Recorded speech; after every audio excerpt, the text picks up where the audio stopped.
Hello guys, welcome back to MI Voice of Tamil. நான் இன்னைக்கு உங்களுக்கு 2025 ரிலீஸ் ஆன ஒரு ஹாரர் பிளஸ் காமெடி மூவி எடுத்துட்டு வந்திருக்கேன். இந்த மூவில நம்ம ஹீரோ ஒரு சிங்கராக இருப்பாரு. அவரு கிளப்ல பேண்டாக பாடிட்டு இருக்கும்போது அந்த இடத்துக்கு அவரோட ஆள் வர்றா. அப்போ அவரோட ஃப்ரெண்ட்ஸ் எல்லாரும் இதுதான் சரியான சமயம் என்று சொல்லி நம்ம ஹீரோவை ப்ரப்போஸ் பண்றதுக்காக அனுப்பி வைக்காங்க. அப்படி ப்ரப்போஸ் பண்றதுக்காக நம்ம ஹீரோ போகும்போது அந்த இடத்துல அந்த பொண்ணுக்கு வேற யார ப்ரப்போஸ் பண்ணி கரெக்ட் பண்ணிடுறாங்க. அப்புறம் நம்ம ஹீரோ டிப்ரெஷனுக்குள்ள தள்ளப்பட்டு தனிமையில சுத்திட்டு இருப்பாரு. அப்போ ஒரு நாள் நம்ம ஹீரோவோட ஃபேமிலி ஹீரோக்கு வீடியோ கால் பண்றாங்க. வீடியோ கால் பண்ணி சென்னைக்கு வான்னு சொல்றாங்க. அப்புறம் நம்ம ஹீரோவும் சென்னைக்கு போறதுக்காக ரெடி ஆகிறாரு. அப்போ அவங்க அக்கா பையனுக்காக ஹாரி பாட்டர் பொம்மை வாங்குறதுக்காக ஒரு ஆன்டிக் ஷாப்புக்கு போறாரு. அப்படி போனதும் அவரோட பெட்டியை பாக்குறாரு. அந்த பெட்டிக்கு பக்கத்துல போனதுமே அவருக்கு ஒரு கால் வருது, உங்களுக்கு 5 lakhs கேஷ் பிரைஸ் அடிச்சிருக்கு. அப்போ அவருக்கு அந்த பெட்டி லக்கியா இருந்ததால அங்க வேலை செய்யறவரை கூப்பிட்டு இந்த பெட்டியை பத்தி விசாரிக்கிறார். அப்போ அங்க வேலை செய்யறவர் சொல்றாரு, இந்த பெட்டி சாதாரணமான பெட்டி கிடையாது, இது ஒரு ஜின் பெட்டி. இதுவும் ஒரு பெட் மாதிரி தான். இதை யார் எடுத்து வளர்க்குறாங்களோ அவங்களுக்கு இந்த ஜின் வாழ்க்கை பூரா அடிமையாக வேலை செய்யும். அப்புறம் நம்ம ஹீரோவும் அந்த ஜின் பெட்டி எடுத்துட்டு வீட்டுக்கு வராரு. அப்படி வீட்டுக்கு வர சமயத்துல சென்னை ஏர்போர்ட்ல ஒரு பொண்ணை மீட் பண்றாரு. அந்த பொண்ணை பார்த்ததுமே நம்ம ஹீரோக்கு பிடிச்சு போயிடுது. இவங்க தான் இந்த மூவியோட ஹீரோயின்.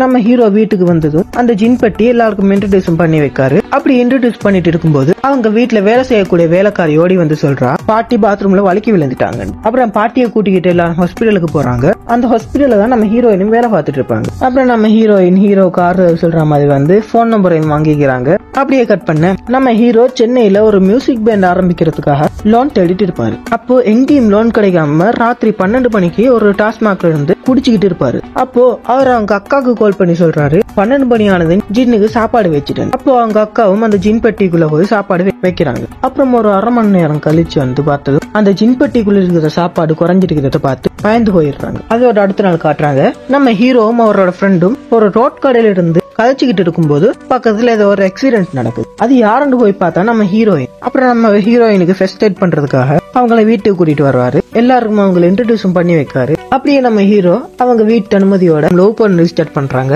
அப்படி அவங்க 2 பேருக்கும் கல்யாணமும் நடக்குது. அதே சமயத்துல நம்ம ஹீரோவோட அக்காவுக்கு பிரசவ வலி வந்துட்டு நல்லபடியா குழந்தையும் பிறக்குது. குழந்தைய கூட்டிக்கிட்டு எல்லாரும் வீட்டுக்கு வராங்க. அப்போ எல்லாரும் வெளியே இருந்து நம்ம ஹீரோயின் ஆர்த்தி எடுத்துட்டு வரும் வரைக்கும் வெயிட் பண்ணிட்டு இருக்காங்க. அப்போ நம்ம ஹீரோ உள்ளுக்கு போய் பார்த்தோம், ஒரு பெரிய ஷாக். அந்த ஜின் பெட்டி இருக்கிற இடத்துல நம்ம ஹீரோயின் ரத்த கலரையோட விழுந்து கிடக்காங்க. அப்போ இதுக்கெல்லாம் காரணம் அந்த ஜின் தான் நினைச்சு அந்த ஜின் பெட்டியை தூக்கி வெளியே போட்டுறாரு நம்ம ஹீரோ. அப்படி வெளியே போடும்போது அதுல கட்டி இருக்கக்கூடிய அந்த கயிறு கலண்டுடுது. அப்புறம் அந்த பெட்டிக்குள்ள இருந்த ஜின்னும் வெளியே வந்துடுது. அப்புறம் நம்ம ஹீரோயின் ஹாஸ்பிட்டல் அட்மிட் பண்ணிருக்காங்க. அப்படி அட்மிட் பண்ணிருக்கும் போது நம்ம ஹீரோயின் போட்டிருக்கக்கூடிய ஆக்சிஜன் மாஸ்கை யாரோ கலட்டி போட்டுறாங்க. அப்புறம் அந்த ஜின் திடீரென்று நம்ம ஹீரோவோட உடம்புக்குள்ள வந்து அந்த ஆக்சிஜன் மாஸ்கை சரி பண்ணிடுது. அப்புறம் நம்ம எப்படி வந்தோன்னு ஹீரோ ஷாக்கா பாத்துட்டு இருக்கும்போது அந்த இடத்துக்கு அந்த ஜின் தோற்றம் அடையுது. ஹீரோ அப்படியே பயந்து போயிடுறாரு. அப்புறம் அந்த ஜின் இந்த ஆக்சிஜன் மாஸ்க் கலட்டி போட்டவன் வெளியால போயிட்டு இருக்கான்னு சொன்னதும் நம்ம ஹீரோ அந்த ஆளை பாக்குறதுக்காக போறாரு. அப்படி போன நம்ம ஹீரோ செம்மை ஆடி வாங்குறாரு. அப்புறம் அவரால தாங்க முடியாம ஜின்னு கிட்ட ஹெல்ப் கேட்காரு. அப்புறம் அந்த ஜின் நம்ம ஹீரோவோட உடம்புக்குள்ள வந்து அந்த ஆளை செம்மை அடிச்சு போட்டுருது. அப்புறம் ரூமுக்குள்ள வந்ததும் நம்ம ஹீரோ அந்த ஜின்னை பார்த்து கேட்காரு, நீ எதுக்காக எனக்கு ஹெல்ப் பண்ற, நீ எங்க இருந்து வந்திருக்க அப்படின்னு சொல்லவும் அந்த ஜின் ஒரு ஸ்டோரியை சொல்ல ஆரம்பிக்குது. 700 வருடங்களுக்கு முன்னொரு நாட்டில் ஒரு ராஜாவும் ராணியும் நல்லாட்சி படைச்சிட்டு வந்தாங்க. அவங்கள எந்த ஒரு கெட்ட சக்தியும் தீண்டாம இருக்கிறதுக்காக அவங்க ஒரு ஜின்ன பெட்டா வளர்த்துட்டு வந்தாங்க. இதையெல்லாம் பிடிக்காத அந்த நாட்டுல இருக்கக்கூடிய ஒரு மந்திரி அதுக்காக ஒரு சக்திவான மந்திரவாதியை கூட்டிட்டு வந்து அவங்க வளர்க்கக்கூடிய அந்த ஜின்ன ஒரு பெட்டியில அடைச்சு அதுக்கு பதிலாக ஒரு கெட்ட சக்தி கொண்ட ஜின்ன அந்த இடத்துல வைக்கிறாரு.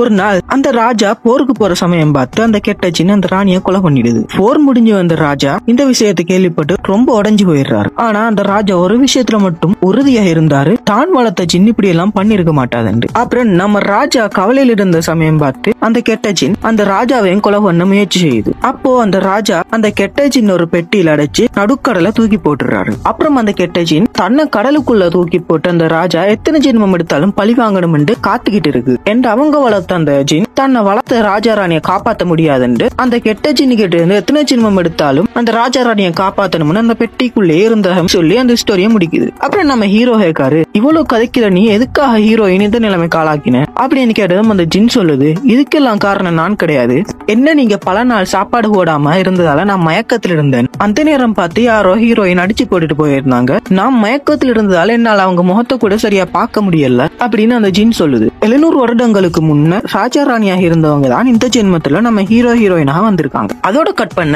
நம்ம ராதா ரவியை காட்டுறாங்க. அவரு சில பிசினஸ் மேன்ஸ் எல்லாம் வச்சு நம்ம ராதாகிருஷ்ணன் ஐயாவோட சொத்தை எல்லாம் தன்னோட பையன் பேர்ல எழுதி வச்சிருக்கிறதா கதைச்சிட்டு இருக்காரு. அப்போ அவரோட பையன் கோபத்தோட உள்ளுக்கு வராரு. அப்போ நம்ம ராதா ரவியும் அவரோட பின்னால போய் கேட்காரு என்ன நடந்துச்சுன்னு. அப்போ அவரோட பஞ்சிங் பேக் கோபமா பஞ்ச் பண்ணிக்கிட்டே சொல்றாரு, நான் போன வேலை கரெக்டா முடியல, அந்த பொண்ணு தப்பிச்சிட்டான். அப்போ அவர் பஞ்ச் பண்ணிக்கிட்டு இருந்த அந்த பஞ்சிங் பேக் ஓபன் பண்றாங்க. அதுக்குள்ள ஒரு ஆள் இருக்காரு. அந்த ஆளை எழுப்பி நம்ம ராதா ரவி ஒரு கத்தி எடுத்து அவரோட களத்தை அறுத்து கொலை பண்ணிடுறாரு. ஆக்சுவலி என்ன நடந்திருக்குன்னா, ராதாகிருஷ்ணன் சொல்றவர் ஒரு பெரிய பிசினஸ் மேன். அவருக்கு பல கோடி மதிப்பான சொத்துகள் இருக்கு. ஆனால் அவருக்கு எந்த ஒரு பசங்களும் கிடையாது. தன்னோட மேனேஜரான ராதா ரவியோட பையனை தன்னோட பையன் மாதிரி ரொம்ப அன்பா வளர்த்திருப்பாரு. அப்புறம் அவர் சாகும்போது தன்னோட சொத்தை எல்லாம் தன் மேனேஜர் பையனோட பேர்ல உயிர்ல எழுதி வச்சுட்டு போறாரு. அப்புறம் தான் ஒரு பெரிய ட்விஸ்ட், நம்ம ராதாகிருஷ்ணன் ஐயா வயசான காலத்துல ஒரு பொண்ணோட தொடர்புல இருந்து அந்த பொண்ணுக்கு ஒரு குழந்தையும் பிறந்திருக்கும். இதை தெரிஞ்சுக்கிட்ட ராதா ரவி அந்த குழந்தை பிறந்ததுமே அந்த குழந்தை எடுத்து தன்னோட அடியாட்கள் ஒருத்தர்கிட்ட கொடுக்காரு. இந்த குழந்தைய கொண்டு போய் கொலை பண்ணிடுங்க.